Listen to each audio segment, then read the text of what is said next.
Tabus no ar e hoje nós vamos falar para aqueles casais que estão com o neném novinho em casa, nasceu bebê e agora eles estão administrando essa vida agora a três, principalmente quem é mãe e pai de primeira viagem, né? Mas sempre que nasce um bebê, sempre que tem um pequenininho, uma pequenininha ali para receber os cuidados dos pais, alguma coisa precisa se acomodar melhor, ajustar-se melhor, referente ao sexo. Quando passa a quarentena, quando passa o período em que a mulher já tem o seu corpo mais ou menos recuperado do parto, como é que fica agora a retomada da relação sexual? Algumas administram isso muito bem, alguns casais passam por esse período tranquilamente, mas algumas mulheres, quando recebe o neném, tem o neném agora nos braços, passa a quarentena, passa a oitentena, 100 dias, 200 dias, um ano, e ela não volta à sua rotina sexual como deveria.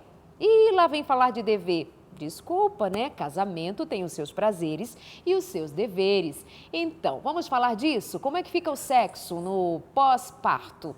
Vamos conversar com você aí de casa. Claro que quiser participar da nossa conversa, vai na nossa página no facebook.com/semtabus.nt, compartilha com a gente as suas ideias. E aqui comigo, a psicóloga Vanessa Oliveira, que vem trazer uma luz para nós sobre esse tema. Como vai você? Tudo bem? Tudo ótimo, graças a Deus. Muito bom estar aqui, amiga. Obrigada, eu também gosto muito de receber você e de ouvir as suas orientações sobre temas gerais e esse de hoje é importante, né? Foi até pedido de um paizinho que está assim, querendo muito acertar a vida ali no seu dia a dia com a sua esposa, até para ajudá-la, né? Claro, até para entender melhor. Por que é tão difícil assim esse momento pós-parto voltar a ser mulher e fazer sexo? A cabecinha dela está totalmente focada no bebê agora, né? E os hormônios que estão invadindo o corpo dela, ela não sabe o que fazer com tudo isso. Então, realmente é muito difícil. Mas o que eu acho interessante é que antes do neném nascer, já na reta final, ali no último mês, as mulheres já começam a ter essa mesma dificuldade. Primeiro pelo cansaço que ela já está com a gestação, com a gravidez, os hormônios e também o foco do trabalho de parto. Quando o neném nasce, principalmente quando é a primeira gestação, ela está se adaptando num novo papel que acabou de acontecer, que é o papel materno. Ela deixou de ser só a esposa, a filha, e agora ela vem assumir esse papel de maternidade. E para ela é muito difícil pensar em qualquer outra coisa que não seja o bebê, principalmente no sexo. E aí o marido fica, e eu que estou aqui, né, olhando para tudo isso, querendo participar, ajudar também, mas fico a ver navios, né, fico sem saber exatamente o que fazer. Então, no hormônio da mulher, a prolactina, que é responsável pela liberação do leite, é o mesmo hormônio que acontece lá na menopausa, que faz a mulher perder a libido. Então, não é só uma questão do foco e da emoção dela estar voltada para um outro momento. É também um hormônio que libera esse leitinho para o bebê, né, se alimentar e se desenvolver, que também inibe um pouco essa mulher na questão sexual. Epa, mas aí você falou inibe um pouco, não é inibe totalmente? Diminui a libido, não totalmente. Porque aí eu já fico aqui pensando, então ela tem a desculpa de dizer, mas amor, vou fazer o quê? É a tal da prolactina. É o meu hormônio, essa tina. Essa tal de tina aí que está atrapalhando. A tina abusada. Pois é, diminui, né? Ela vai tirar, por exemplo, a lubrificação vaginal, isso vai ser tirado dela com esse hormônio, mas aí você tem, por exemplo, outros hormônios que você pode, outros estimulantes que você pode utilizar na relação sexual, como os próprios lubrificantes, que podem fazer esse mesmo papel. E aí o marido vai precisar ajudar bastante. Quanto mais paciência ele tiver para que ela volte a essa vida normal, mais facilmente ela consegue encarar também esse papel que ela já tinha antes. Então, a importância do homem também entender o seguinte, os médicos dão 40 dias normalmente para que a mulher possa voltar para a relação sexual. O que os dados mostram é que 60% das mulheres voltam a ter a relação sexual antes do período da quarentena, o que é um problema, tá? Elas fazem isso porque o marido fica ali sem também a intenção de entender o que está acontecendo com ela, sem compreender quais são as reais razões, ele fica fazendo essa exigência. O que acontece é que durante a gestação, todos os órgãos da mulher saíram do lugar para acomodar o bebê. né? E nesse período de 40 dias, esses órgãos estão voltando ao lugar para que eles possam ficar no seu, né, devido lugar como antes. Então, os ossos estão voltando ao lugar, os órgãos estão voltando ao lugar e é um período que se coloca para que isso se acomode. Então, manter a relação sexual durante esse período da quarentena também é complicado por causa desse ajuste corporal que a mulher que está acontecendo no corpo da mulher. A outra coisa também é que muitas pessoas engravidam já na quarentena, né? Porque apesar desse hormônio, a prolactina, impedir os ovários de liberarem novos óvulos, isso não é uma regra, não acontece com todas as mulheres. Então, muitas mulheres também engravidam, falam, eu não estou menstruando, então eu não tenho risco de engravidar, não. Então, assim, existem uma série de coisas acontecendo nesse corpo que precisa ser entendido pelo homem e pela mulher. Esses 40 dias são importantes para elas? São importantes, acho que para tudo. Para o corpo voltar ao seu estado normal, né? Para os hormônios se acomodarem um pouco, para ela se adaptar um pouquinho nesse novo ritmo, né? E até para o homem também.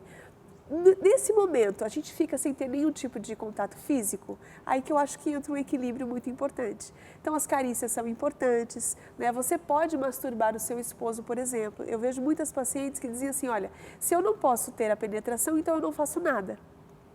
Falou, olha, você pode, dentro dessa relação sexual com o marido, acariciá-lo, beijá-lo, ter carícias com ele, abraçá-lo, masturbar esse esposo, né? Porque isso tudo está dentro da relação sexual. E aí você consegue também auxiliá-lo. Se isso for muito constrangedor ou muito ruim para você, vale uma negociação. Mas se isso não é tão difícil, por que não também atender o desejo e a necessidade do outro? Então, é preciso esse equilíbrio da lei. É possível fazer também uma relação intrafemoral, né? Entre as pernas da mulher também. Vale também pedir que você, enfim, que a gente esclareça que quando você fala de essa mulher manipular esse homem, estar com esse homem e quando ela usa a expressão masturbação, lembre-se que é uma maneira diferente daquela em que o homem ou a mulher sai à parte e sozinho se automanipula. Neste momento, essa palavra pode até agredir um pouco a você que entende que essa não é uma prática devida, inclusive defendida aqui por nós como realmente não sendo uma prática devida. Mas ela está falando de um casal que está trabalhando no momento específico para não perder esse vínculo do sexo, né, esse vínculo conjugal com a presença do toque físico. Então, essa mulher toca este homem toca esta mulher, continua na dupla ali, aquele trato sexual, para que então eles possam permanecer, né, unidos nesse sentido, nessa sintonia sexual também. Então, isso é completamente diferente, porque alguns casais têm esse tabu assim de pensar, né? Toquei o meu marido, mas ele me tocou, mas isso não é masturbação? A masturbação que nós não aprovamos por justamente causar dependência, causar um afastamento do casal em vez de uma aproximação? Então, a masturbação a qual eu me referi é justamente o toque mútuo, né? Onde eu estimulo o outro e onde o outro me estimula. É a mesma coisa de uma estimulação no clitóris, por exemplo, carícias, né? São as carícias. Então, o seu esposo pode terminar a relação sexual, por exemplo, e chegar à ejaculação com o toque da esposa. Então, isso é totalmente diferente do marido ter para que ele não, justamente para que ele não vá se masturbar, para que ele não seja colocado nesse tipo de situação e nem passe isso pela sua mente, ela pode propiciar esse tipo de relação entre eles. E eles estão ali os dois, Exato. Né? Ele não está ali com a sua mulher pensando noutra mulher, espero que não, né? Não está ali com a sua mulher pensando noutra mulher, como acontece normalmente na masturbação, na solidão, né? Em que ele precisa visualizar corpos, imagens, mulheres, pensar, visualizar outras mulheres, outras situações de diferentes maneiras. Eles estão ali na brincadeira do sexo, repito, para não perder esse vínculo. Também, agora eu falo, não precisa a Vanessa como psicóloga, minha convidada de hoje, não vou colocá-lo nessa dificuldade. Mas eu digo que também não devemos dar muita vazão a essa ideia de que um homem não pode esperar 40 dias sem sexo. Sim. Porque também criou-se um mito, eu considero um mito, de que o homem é um ser absolutamente impotente para esperar um tempo, porque ele não pode viver sem sexo. Eu considero isso uma ideia da evolução, que tornou o homem um bicho e esse bicho não pode ficar sem sexo. Então, eu estou entendendo que um rapaz de 20 anos, um homem de 30 anos, mesmo que ele seja solteiro, ele não é um homem que é capaz de se dominar. Ou uma mulher que está com câncer, ela está fazendo uma quimioterapia, ela está em dificuldade de outra doença, enfim, o que seja, e esse homem, então, não vai poder esperar essa mulher se recuperar, voltar ao seu estado, à sua saúde, porque ele é um bicho que precisa fazer sexo. E então, se ele não tem uma mulher, ele se masturba ou ele vai procurar uma prostituta. Então, eu quero fazer essa consideração assim. Para não perder esse vínculo, essa possibilidade, esse carinho, é possível, é bacana, é ok, tudo pode. E se não pode? Sabe, o homem não se controla, não se autodomina, não existe mais poluição noturna, não existe mais, sabe, uma outra maneira de dar um escape para esse sêmen que está ali preso e que vai explodir, vai ficar doido. Não. Então, por favor, sabe, autocontrole. Nós somos criados por Deus, nós somos criaturas de Deus e certamente Deus já previu saídas para todas essas situações. O Deus que criou uma mulher com capacidade para dar à luz a um filho, ele já sabia que essa mulher precisaria de um tempo, isso biblicamente já é considerado, que ela precisaria de um tempo, assim como se dá no período da menstruação. Exato. Vanessinha, o homem não pode esperar 3 dias para uma bendita menstruação ir embora, porque ele está louco subindo pelas paredes e ele quer fazer sexo com ela na menstruação. Aí a gente fica discutindo, mas pode ou não pode fazer sexo na menstruação? Isso é uma questão a discutir.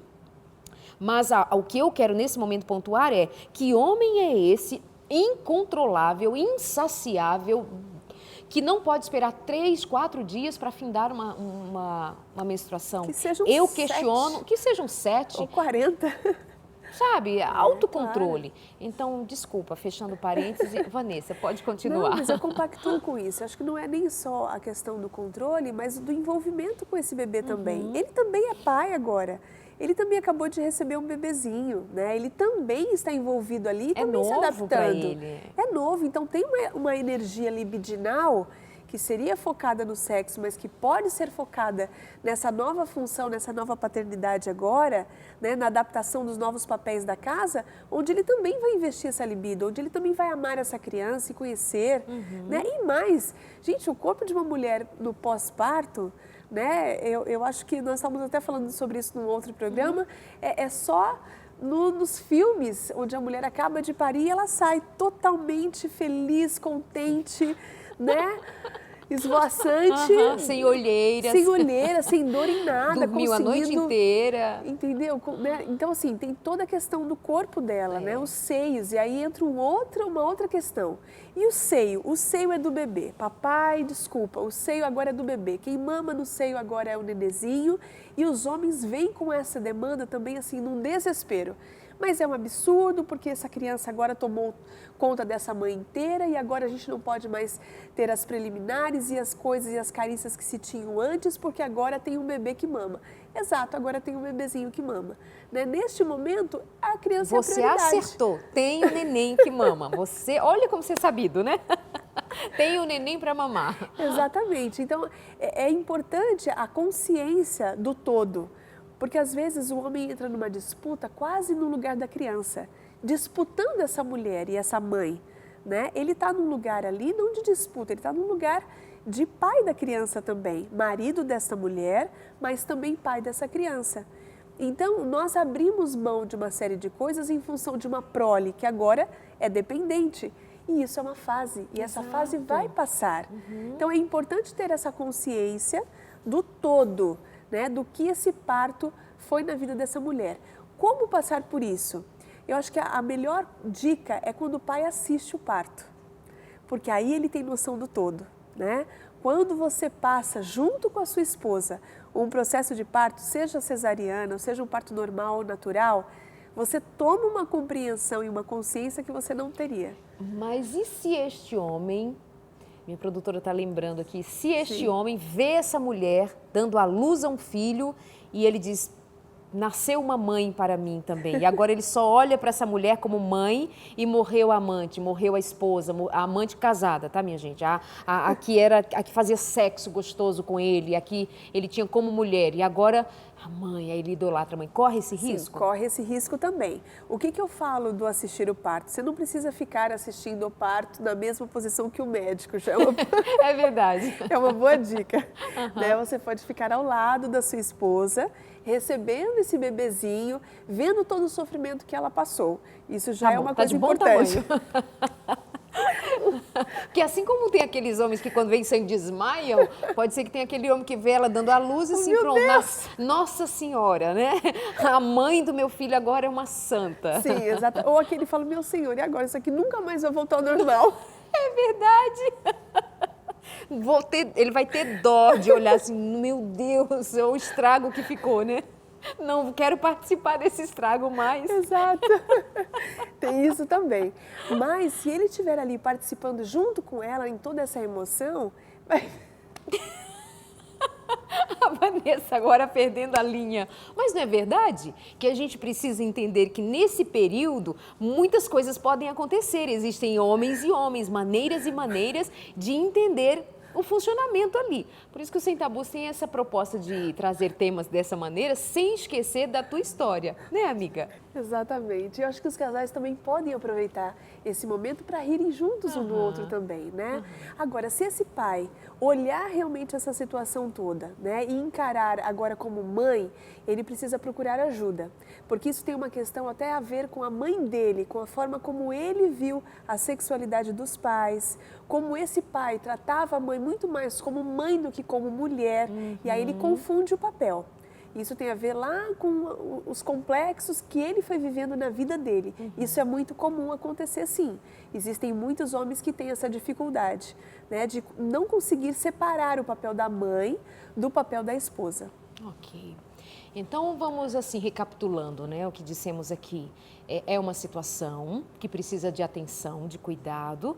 Há caminhos para serem tomados, para maneiras para se administrar melhor esse período do pós-parto e a sexualidade do casal. Uma é esse marido compreender que é possível ele ficar um tempo esperando essa mulher se recompor fisicamente, emocionalmente, organizar as ideias, a mente dela, para voltar a pensar como mulher, como esposa, como quem faz sexo. Você pode esperar um pouquinho, maridinho, não pode? Mas também é importante aquele momento que você diz, né, Vanessa, a respeito de pode ter carícias, pode ter um jogo sexual, não, os seios são do nenê, mas o corpo dela, o que tem ainda para se aproveitar de toque, de abraço, se ela pode tocar esse homem, pode haver ali estímulos, carícias, de outras maneiras. Nós somos inteligentes, nós somos criativos. Quando a gente quer, a gente faz direitinho, não é? Sem infringir as regras, a gente consegue. Brasileiro, então, e o jeitinho que a gente dá, não é?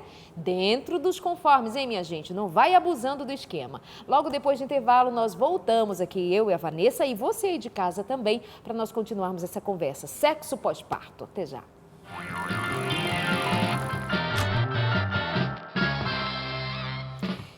E hoje nós estamos falando sobre sexo após a maternidade, após a chegada do neném. O marido que pode reclamar, a esposa que pode se sentir assim por baixo, porque ela não tem mais o mesmo desejo pelo marido. Agora ela só pensa em amamentar, ela só pensa em cuidar do neném. E não é nem só que ela pensa, ela está cansada, está estressada, ela dorme pouco, ela talvez não tenha pessoas para ajudá-la. E mesmo que tenha pessoas para ajudá-la, quem tem coragem de entregar o neném, vai lá, cuida dele que eu vou dormir em berço esplêndido, né? Para a mulher, até isso é meio complicado. Então, assim, ser mãe por inteiro é muito exigente, mas nós queremos ajudar você a pensar sobre não perder o vínculo conjugal porque o neném chegou. Porque aí, minha filha, aparece uma certa babá querendo dar um jeitinho no seu marido em vez de te ajudar com o neném, sabe-se lá. Não é desculpa, viu? Não vai achando que tá vendo, tá me dando brecha para isso, vou fazer. Não. A brecha pode até existir, mas não vai fazer não, porque tem juízo, tem caráter, tem temor a Deus, tem um monte de coisa que é seu, que não tem a ver com sua mulher, que não tem a ver com o neném, não tem a ver com parto. É coisa de homem, com H maiúsculo, que não é porque não tem sexo há algum tempo que já fica assim, vou quebrar meus princípios. Juízo, minha gente. E tem uma outra questão que agora eu quero conversar com a Vanessa Oliveira, a psicóloga que está aqui hoje com a gente no Sem Tabus, para falar a respeito de um tema que também é um monstrinho ali, presente na vida das mulheres, a depressão pós-parto. Que medo! Por quê, amiga? Nesse tempo pode vir uma depressão. Pode vir mesmo, porque eles colocam sobre a cabecinha da mãe que aquele bebê perfeito que vai amamentar e não vai dar trabalho é um bebê real. E quando a mãe se depara com uma situação real de que o seio vai machucar, de que ela não tem mais tempo para ela, de que aquele bebê que ela não conhece ainda toma todo o tempo dela, ela passa a não aceitar, a ter um nível de rejeição. E a depressão vem como uma forma de negar essa rejeição também desse bebê. Uma tristeza profunda, uma perda de sentido de vida, uma perda de sentido de papéis. E essa mulher fica numa luta entre a rejeição, né, e ter que amar essa criança. Ninguém diz para ela assim, olha, eu também senti muitas vezes raiva, eu também senti agonia, eu também fiquei desesperada, eu tive muitos momentos onde eu pensei, por que eu fui ter um bebê? Não se fala isso para as mães, se cria um universo perfeito. Então eu vejo muitas pacientes que fizeram tudo para engravidar, fizeram grandes investimentos de um tratamento para engravidar, queriam muito. E quando elas tiveram um bebê, elas vêm chorando para o consultório e dizem assim, Vanessa, e agora? Eu não quero mais. Porque agora está aqui essa criança que rouba o meu tempo, eu não tenho mais vida, eu não consigo... O auge do meu dia é escovar o dente, é tirar o pijama, é conseguir lavar o cabelo. Esse foi o máximo que eu fiz hoje. E isso tudo é muito difícil da pessoa lidar. Então, tem algumas pessoas que, como uma fuga desse momento, elas desenvolvem uma depressão pós-parto, que é uma tristeza profunda, que dura mais do que 2 semanas, né, com dificuldade de sono, ou dorme demais ou dorme de menos, com falta de apetite, choros constantes, né, e falta de vínculo pela vida pela vida dela e também com esse bebê. Então essas características todas, elas permeiam essa mãe que está num novo papel e não sabe muito o que fazer. Muitas vezes ela já não teve uma estrutura na sua vida pessoal, sabendo exatamente o que ela queria para ela, quais eram os riscos e as responsabilidades que ela corria. E é o tipo da coisa que a gente não consegue explicar ao outro. Todo mundo diz assim, olha, a água está muito gelada da piscina, pula, né? Mas quando você cai na água, você fala... Para que eu pulei? E era este o nível do gelo? Né? Então a gente só sabe isso na prática, no dia a dia, na vida corriqueira. Então, essa fantasia que se cria sobre um bebê, daquele bebê que dorme, que os livros falam, ensinam e você aplica aquela técnica e o bebê corresponde exatamente, não é assim para todos os bebês. Tem bebês que são muito bonzinhos e tem bebês que dão muito trabalho, né? E tiram totalmente a mãe de um padrão que ela se organizou para viver. Então, ela vai ter um período para se adaptar até essa depressão passar.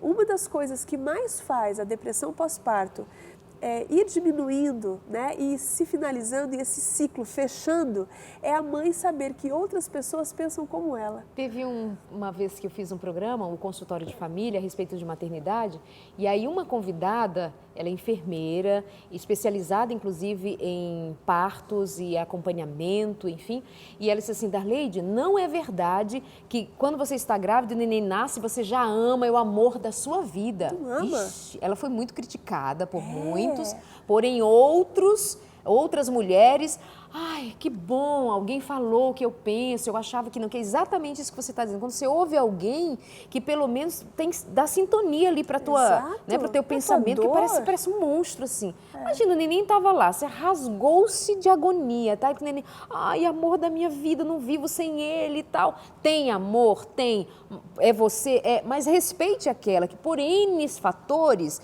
ainda está aprendendo a amar o neném. Ela não vai jogar o neném pela janela janela. Mas ela, assim, sabe, ela está aprendendo, aí ela tem que administrar a dor, tem que administrar o sono, o estresse, a fadiga. Minha gente, é uma fadiga miserável. Mas a gente fica ali na revista de neném, nos Instagrams especializados em neném, nos Faces especializados em neném, só com fotinho dele tomado banho, bonitinho. Você nunca vê o neném na fotinho com cocô e a mamãe trocando. Não pode, não tem. É só ele bonitinho, a vida parece cor-de-rosa. O chá de bebê é a coisa mais fofa, é tudo lindo, é tudo colorido, cupcakes, não sei o quê, nananã. Quando vai para a vida real, meu Deus, ela tá acabada, descabelada, me ajuda, socorro, o neném tá gritando com cólica. Então, rolou esses dias no Facebook, umas mães colocando umas fotos do que representa a maternidade, né? Pela falta de tempo eu nem consegui colocar. E assim, as fotos lindas e perfeitas. E teve uma amiga minha que postou uma foto da mãe assim, jogada no sofá com uma pilha de roupa para passar. Sabe? As crianças penduradas na perna, uma outra, e ela tentando. Eu falei, gente, isso aí. É a realidade. Essa é a realidade, né? Dá trabalho, A gente romanceia demais. Demais. Maternidade, casamento. Então, essas mães, essas mulheres que têm a depressão pós-parto, normalmente, eu já fiz uma pesquisa aí, 90% elas criam uma expectativa muito alta, desejam demais. A regra é, quanto mais o desejo, mais eu espero que aconteça exatamente aquela perfeição, só que maior vai ser o tombo também e a frustração dessa expectativa. Então elas criam um conceito de um bebê perfeito e muitas vezes vem um bebê totalmente contrário do que você esperou. A aceitação desse bebê que não é o que você desejava, cria em você essa negação e esse rompimento com a realidade. Então vem uma tristeza profunda. Então, o quanto mais essa mulher conseguir dizer, sim, eu estou com raiva dessa criança chorando na minha cabeça o dia inteiro, essa cólica maldita que não passa, pode colocar tudo isso para fora.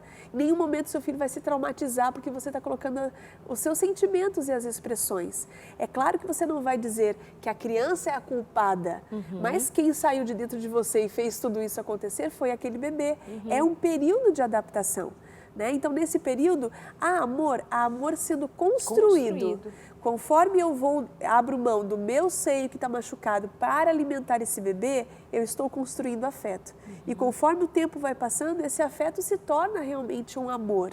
Né? E isso também não significa que nós não amamos os nossos filhos e não damos a vida por eles, e que em alguns momentos a gente tem raiva de um comportamento que eles têm. Claro, isso é uma coisa totalmente natural.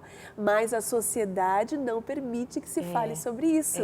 Então vem a psicóloga Vanessa falando isso, que horror, ela não deve ter filhos? Tenho 2, eles sabem exatamente o que eu sinto, quando eu estou feliz e quando eu não estou. E isso mostra que eu também sou humana e dá aos meus filhos o direito de sentirem a mesma coisa. Exato.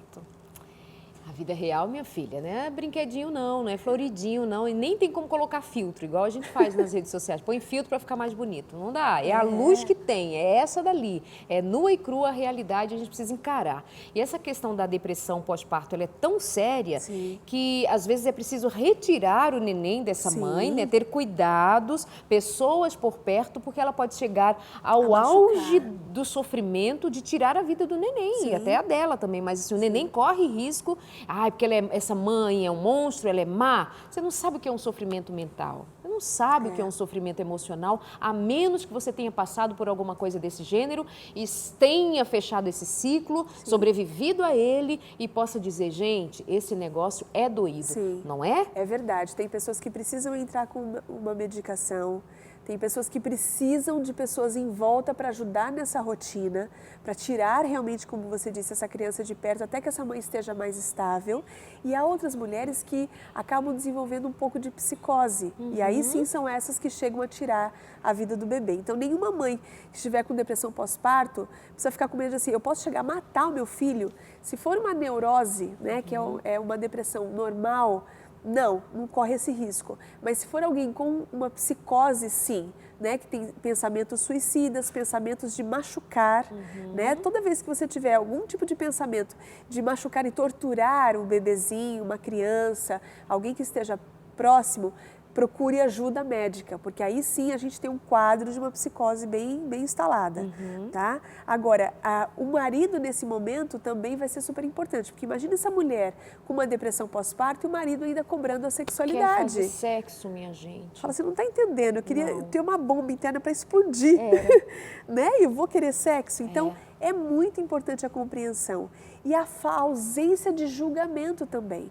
Né? Olha, eu não julgo você por você estar se sentindo assim. É uma fase e nós vamos passar por isso juntos. Como eu posso fazer para te ajudar? Então, quem está em volta, ouvir esse choro, esse lamento é cansativo. É importante que busque ajuda terapêutica, que é um profissional especializado que pode ajudar essa pessoa nessa fase, né? Nesse momento, para que ela entenda que isso é natural, que é normal. Se abstenha do Facebook, eu diria, porque o próprio Facebook fez uma pesquisa interessante mostrando o quanto ele tem a capacidade de influenciar no humor das pessoas. É uma pesquisa muito bacana que eles fizeram. Conforme as fotos que são vistas, a pessoa é influenciada no humor dela ou não no dia. Então, aquelas fotos das suas amigas perfeitas, com os bebês limpos, trocados e felizes, não é o ideal para você ver assim que você pariu um nenê. Né? Que você está toda arrebentada com uma barriga desse tamanho, parece que tem outra criança dentro. Não nasceu tudo, não? Oh, meu Deus, deixaram um pedaço aqui. Né? Então, é um momento de você estar um pouco mais recolhida, né? Focada nas suas emoções, descansar junto com o bebê e saber que passa, gente. Tudo passa. Essa fase de depressão também passa. Mas é preciso procurar ajuda. Passou de 2 semanas, essa adaptação não começou a acontecer, né, como regra de horários, um sono um pouco mais de qualidade, né, alimentação também com qualidade, é importante procurar ajuda para que isso não se estenda também, para que a criança e a mãe tenham uma qualidade, um vínculo bom de vida. Outra coisa importante a fazer é fazer bastante o canguruzinho, né, deixar a criança e a mãe pele a pele. Porque aí essa ligação vai dando para a mãe um sentimento de pertencimento. Olha, essa criança me pertence, ela veio de dentro de mim, eu dou conta de cuidar dela, eu sou capaz, que é uma outra emoção que a mãe não tem. A mãe que tem depressão pós-parto acha que não vai ser capaz de dar conta de tudo. Né? Então, são dicas aí para essas mulheres. Falando quando você falou a respeito da expectativa muito alta, né? E todos nós temos expectativas das melhores a respeito do filho que vai nascer. Claro.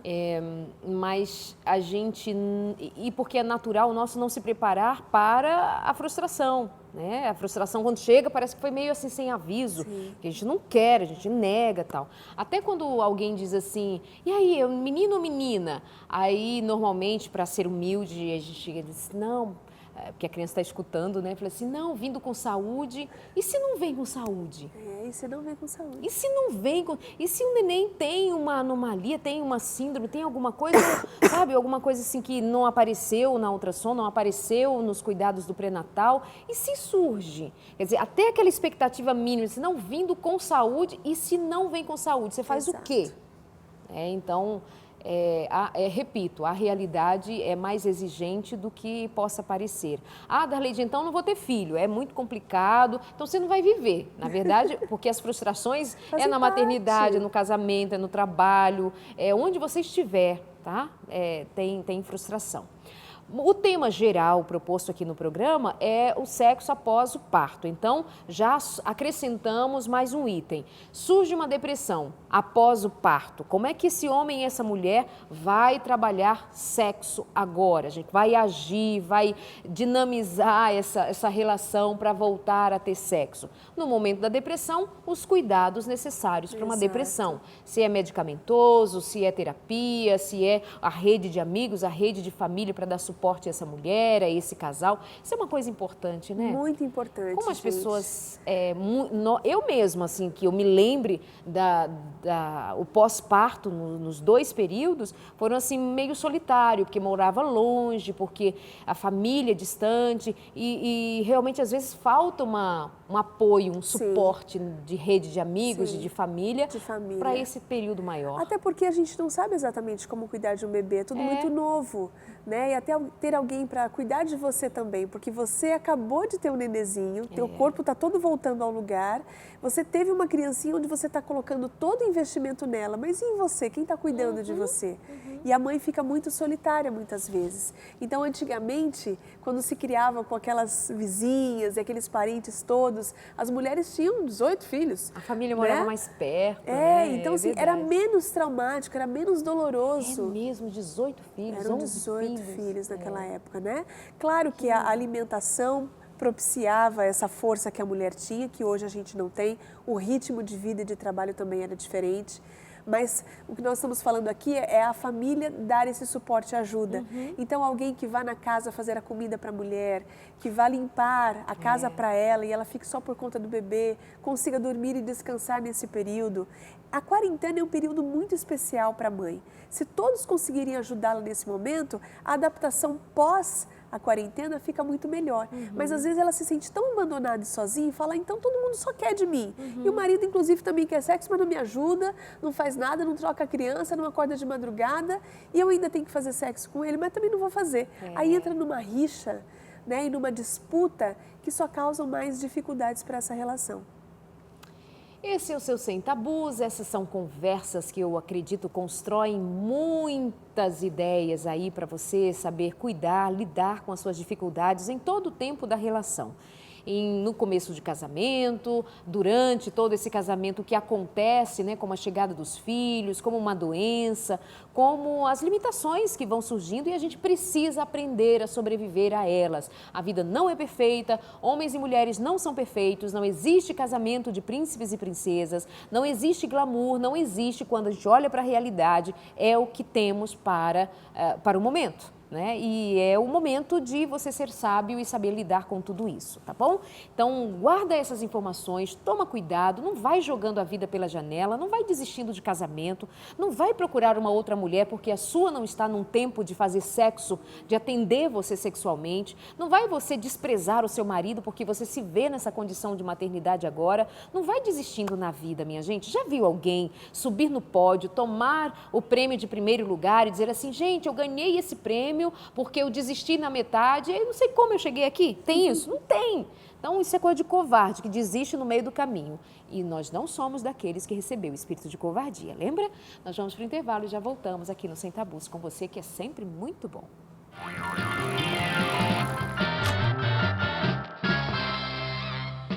Suas perguntas aqui pra gente são muito importantes, por isso deixa em box para nós ali a sua pergunta, a sua mensagem, o seu questionamento, conte um pouquinho de você, faz bem, vamos guardar o seu nome. Como agora, eu trago aqui uma questão de uma telespectadora, ou ouvinte, quem nos acompanha pelo rádio, pela TV ou é internauta aqui com a gente, ela diz assim, olha, a recuperação do desejo sexual após o parto para ela foi complicada, não pelas noites mal dormidas ou recuperação física, mas pela imagem que ela tinha de si mesma, porque o seu corpo ficou fora do padrão de antes, né? Ah, olha Isso só. dificulta bastante, Muitas mulheres trazem essa mesma demanda, Darleide, porque elas acabam ganhando peso já na gestação e tem uma expectativa de que com o nascimento do bebê se recupera de forma muito fácil, rápida.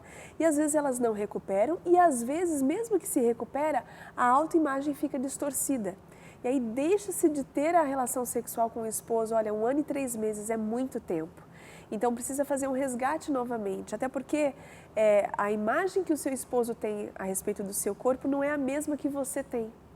Então, muitas vezes, esse desejo que esse marido tem por você não está diretamente vinculado àquilo que você coloca como uma barreira, né? E deixando de ter a relação sexual, vocês vão se distanciando de uma forma tão negativa e prejudicial que faz com que você fique realmente com a sensação de que ele não tem o desejo. Exato. Né? Então, precisa resgatar novamente o toque, o afago entre vocês. Isso é o mais importante. O corpo não é tudo.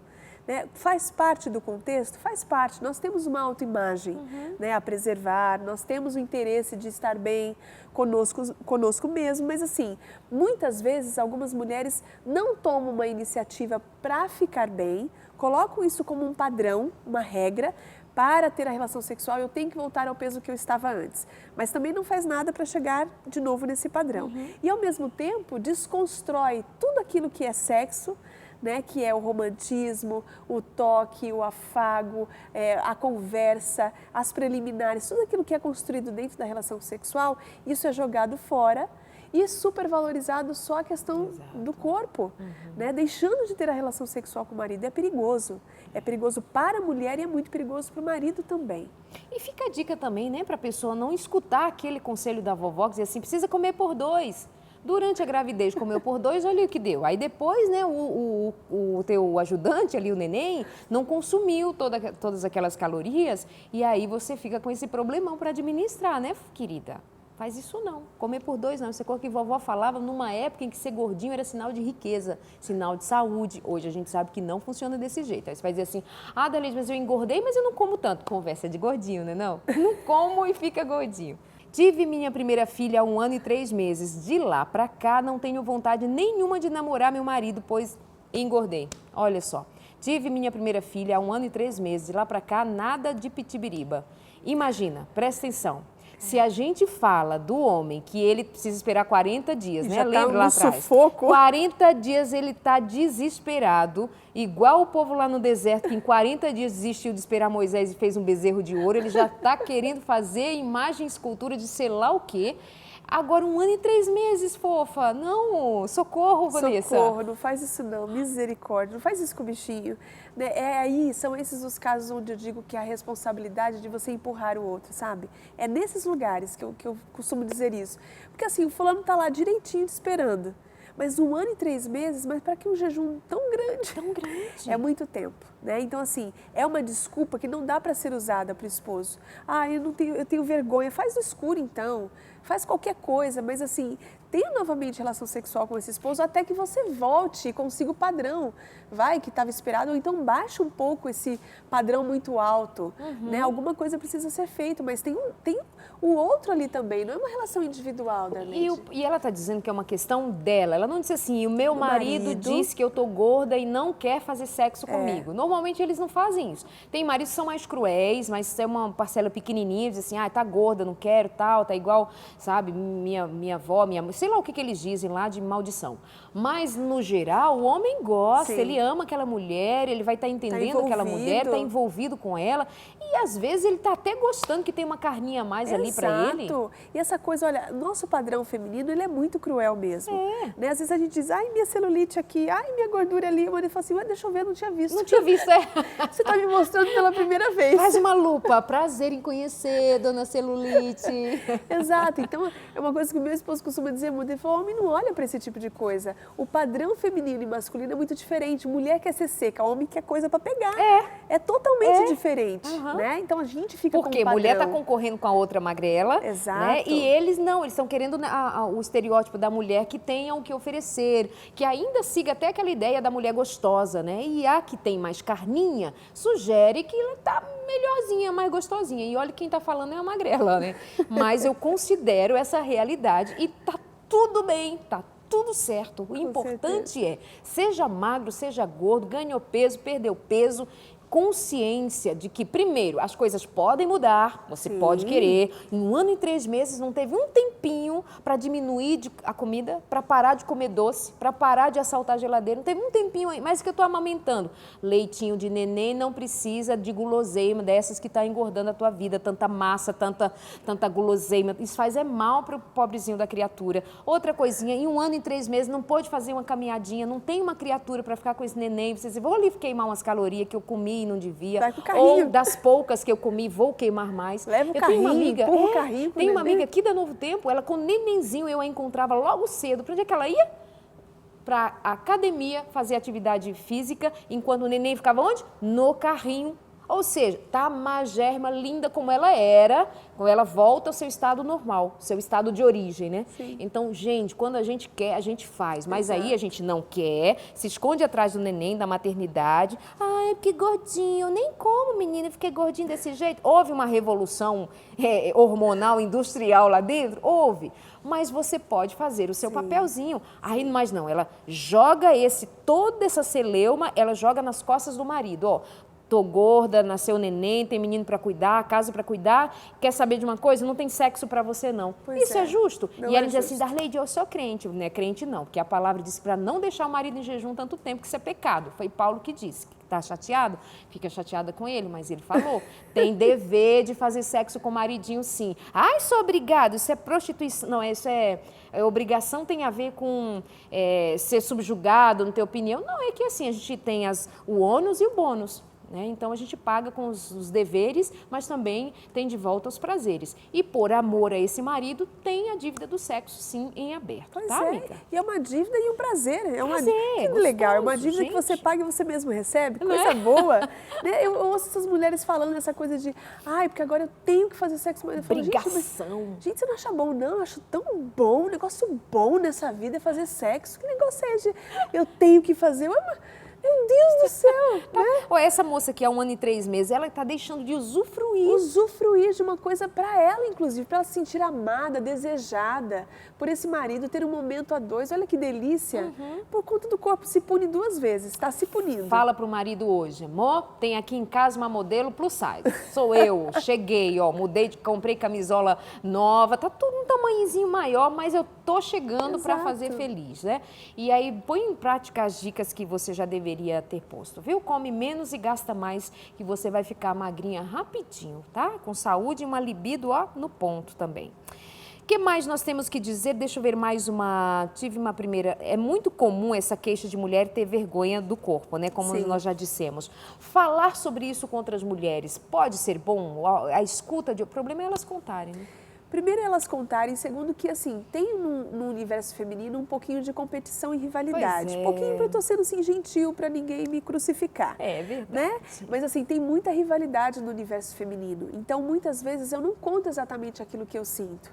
Né? Eu não falo assim, ai, doeu, ai, pra mim tá sendo ruim, ai, olha, eu tô insatisfeita com o meu corpo, olha essa barriga como é que ficou. A gente não faz isso, a gente bota aquela calcinha que tampa tudo, esconde tudo, aperta tudo e vai lá fingindo que tá tudo certo. Então, essa comunicação... Para lidar com as invejosas, isso é bom, mas era bom que tivesse também amigas que pudessem, com amiga de verdade, né? Amiga de Facebook, que vai lá e curte e sai de perto. Uma amiga de verdade, que possa, não, amiga, eu também, assim, olha, deixa eu te mostrar, amiga. Mas também tem uma galera que é assim, da competição da desgraça, né? Da desgraça, exatamente. Olha a minha meu, barriga não, a minha flácida, que é boa. A minha tá acabada, né? Então, assim, é difícil você conseguir encontrar esse núcleo de pessoas sinceras, abertas, que vão, inclusive, trabalhar na sua autoestima. Fala, amiga, olha pra você, você é linda, você é capaz, o seu marido ama você, nunca tem isso. Então, realmente, amiga, você precisa se cuidar. Sempre tem uma ofensinha com, né, um alfinete junto. Então, isso daí dificulta essa mulher para que ela se sinta aceita, acolhida. Então, é mais fácil que ela tenha uma conversa franca com esse esposo, por exemplo. Querido, eu estou me sentindo com muita dificuldade de me entregar para você, né? Eu estou tentando fazer alguma coisa. Mas eu não vou desistir, não se desespere, eu estou aqui, só estou me abrindo com você. Isso, e se esse marido consegue acolher e falar, olha, eu gosto de você do jeito que você é, eu ajudo você, vamos correr junto então, vamos fazer alguma prática junto, eu fico com o neném para você poder ir. Alguma coisa que faça com que ela consiga sair do movimento que ela está parado, né? E ter uma ação, isso vai ser muito positivo para ela. Mas aí eu estou pensando naquela criatura que é nó cego, que ele vai se propor a ficar com o neném. Assim. Não, que ele vai ficar se propor aliás, vai se propor a ficar com o neném para ela ir fazer uma atividade física, ela vai ficar de bico, porque vai dizer, tá dizendo que eu sou gorda? Tá dizendo então que... entendi, quer dizer que agora a gente tem um neném, fica com 9 meses carregando o menino, agora pendura no peito, ainda quer que seja magra. Não, ele só estava, pondera, ele só estava querendo te ajudar. Não faz guerra, criatura. Uma coisa é uma coisa, outra é completamente diferente. Você deu a dica, ele entendeu, quer te ajudar, ele não está te apoiando, sabe? Te dizendo que você é gorda, acabando com a tua raça. Tem isso porque também, a mulher tem né? esse probleminha, né? Tem. A gente não é um negócio facinho. Não, a TPM ligou um fio com o outro que pegou fogo. Aí dá um trucida o negócio. marido. Vamos recapitular aqui algumas coisinhas. Dicas para o casal, eu vou citando e você vai comentando. Sexo, então, no período pós-parto, não se resume à penetração. Não se resume à penetração, é importante que eles conversem, é importante que se espere a quarentena, sim, isso até fisiologicamente falando, emocionalmente falando. Após a quarentena, é preciso uma negociação. Está muito difícil em alguma coisa? Aonde que pode negociar para conseguir ajuda, apoio, suporte e não necessariamente só com penetração. Existem outras formas de manipulação, de contato a dois, o casal, para que eles possam fazer isso e manter esse vínculo. Isso, inclusive, para mulheres que estão barrigudinhas ainda, gestantes, esperando os bebezinhos, que não conseguem mais ter a relação sexual com a penetração no final da gestação. Tem muitas que não conseguem. Nem por isso vamos deixar o maridinho 9 meses a ver navios também, né, sem relação sexual. Eu sei que tem gente que está sofrendo com isso em casa. Então é importante ter outras formas de sexo a dois, tá? Ok. Espere até que o corpo volte a ser o que era. E se não volta a ser o que era, nós estávamos discutindo agora há pouco. Exato. Paciência. Mas então é normal perder a libido durante a amamentação? É normal, só que lembrando que tem mulheres que amamentam 1 ano e meio.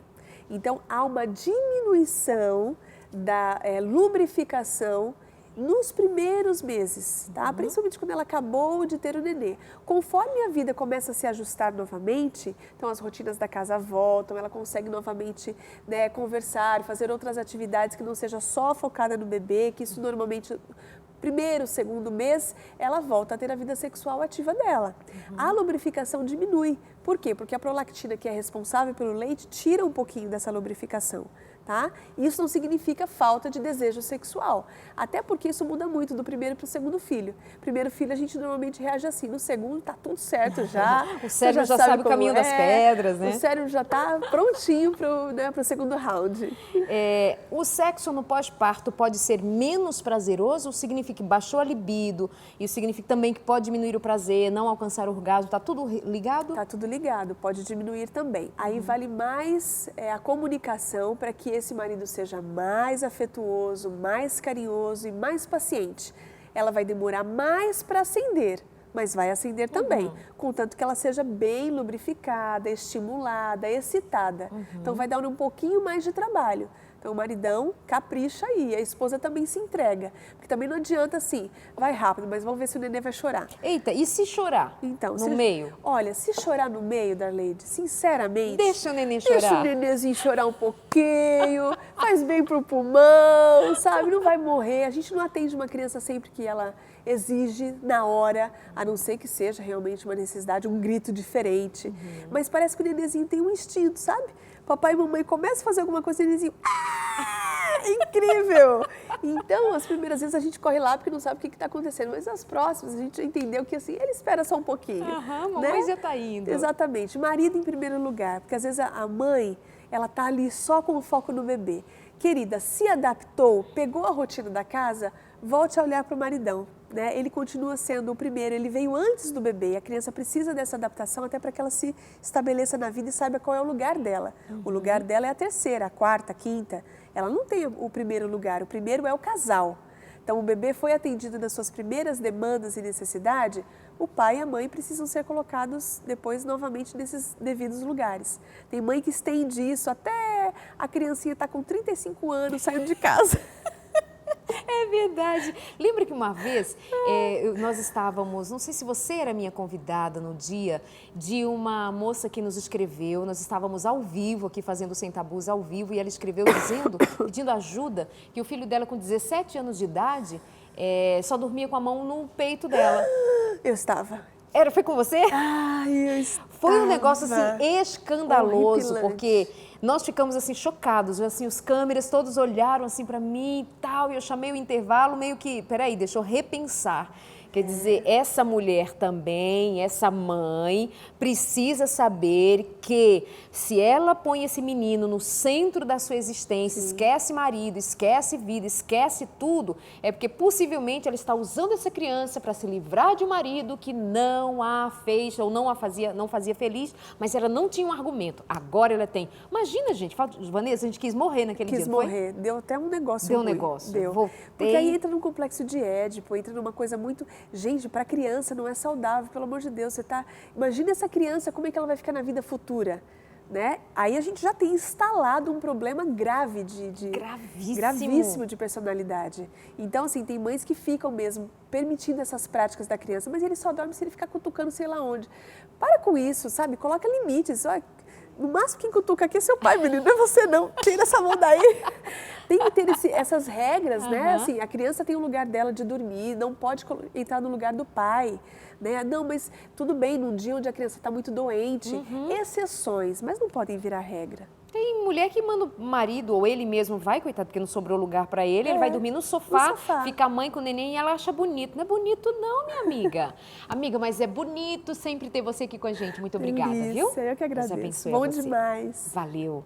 Valeu você aí de casa também por estar aqui com a gente, por acompanhar o Sem Tabus, pelo crédito que você dá aqui à Novo Tempo.